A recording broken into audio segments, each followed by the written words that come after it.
So, you've watched my training guides and have been borrowing strong guest Umas for your career runs, but now you've got a few career wins under your belt and are looking towards the next step of your Uma Musume career, building your own strong parents. Building a strong legacy Uma is a long and drawn out process that requires an incredible amount of time and luck, but it's the main gameplay loop after you've achieved career victories. And I'm here to teach you everything you need to know on how to get started on making the perfect legacy parent Uma. First, let's talk about the most important part of your legacy, the blue sparks. Our main goal is to create a legacy Uma that has a 3-star blue spark, and has 2 parents that also have 3-star blue sparks each, adding to a total of 9 blue stars. This is called a 9-star Uma, and selecting it as a legacy for your run will give you 63 bonus starting stats of that type for your run, along with even more guaranteed stats during each inspiration event in your career.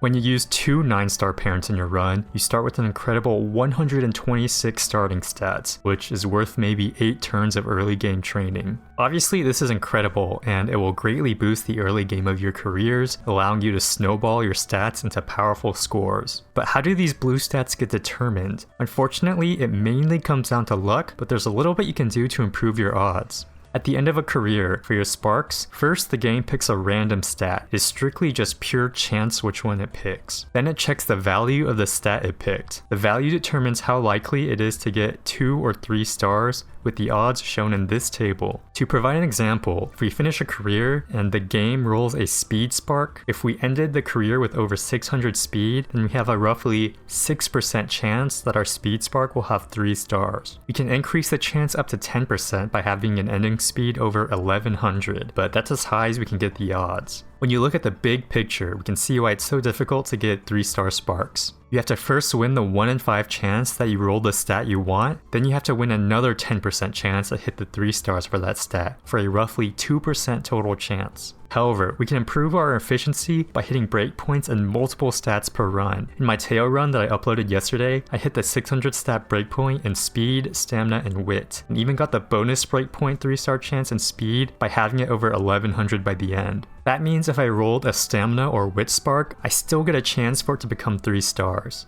Ideally, it would be nice ending a career with 2 stats over 1100, but at this point of the game's lifespan, that's pretty hard to consistently do outside of just stacking speed and wit. As a quick side note, you do not actually have to win the URA finale to roll a 3-star blue spark, but I still recommend you do it for a chance at the URA white spark that I'll discuss later. So which stats should we aim for our blue sparks? Well, currently it's still difficult to hit speed caps on career runs, so both speed and stamina sparks are very strong and consistent. As the game releases more content, like Kita-san's speed, it becomes easier to hit the speed cap, so you might instead prefer running stamina or power sparks. 9-star wit or guts may have some situational uses depending on your goals, so your own personal goals should determine what stats you aim for. And if you're not sure, then you can't really go wrong aiming for speed or stamina for now. So that's pretty much all you need to know for making blue sparks. End careers with at least over 600 stats and hope you get lucky. But there's more than just blue sparks when it comes to making a very strong legacy Uma. First, the pink spark. This is an aptitude spark, and it can bump aptitudes up to an A at the start of a run, or even bump A's to S's during inspiration events in your career. You always get a pink spark at the end of a career, and it's just randomly picked out of every aptitude you have an A or higher in. Since terrain and distance aptitude has a big impact on your racing stats, getting a pink aptitude for terrain or distance is great, while strategy sparks are pretty underwhelming and undesired.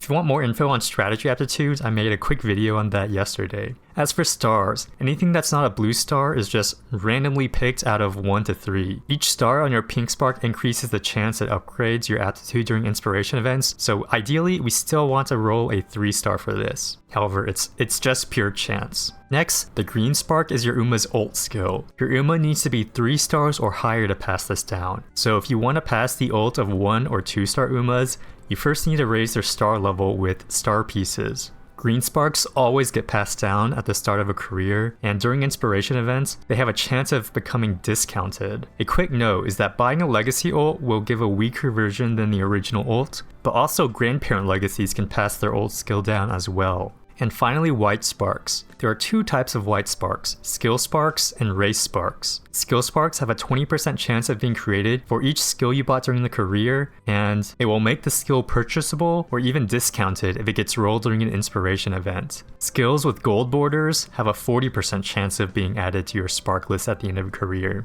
This is good if you want a legacy parent to have a bunch of strong racing skills, but you don't want to use the support cards that provide those skills. Next are race sparks, which have a 20% chance of being created for each G1 you win, including the URA finale. There is a different race spark for each G1, so for example, winning the Tenno Show gives you a chance to get the Tenno Show spark. When a race spark gets rolled in an inspiration event, they will either give 2 set stats or 1 stat and 1 skill, depending on which spark it is. The URA finale spark is particularly desirable to get as it gives both speed and stamina boosts when it gets rolled. Game Torah lists every race spark and what they give, so if you want to plan a G1 farming schedule, you can pick ones that give the stats you want. The link's in the description. And similar to pink sparks, the amount of stars you get for each is just pure random.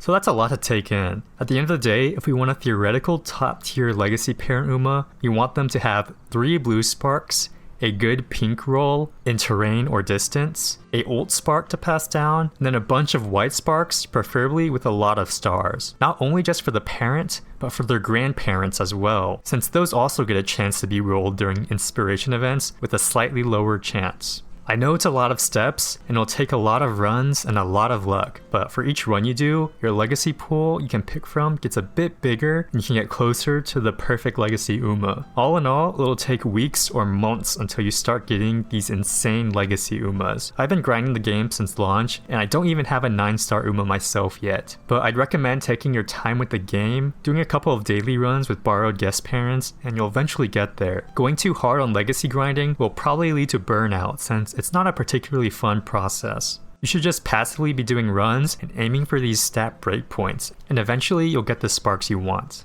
If you really love playing the game, then go ahead and grind all you want. It'll definitely speed up the process of getting these sparks, but this game isn't a race. There's not a real reason to rush the game unless you're aiming for something notable like being the global first Urara Arima Keenan run. And if you are, I wish you luck for that.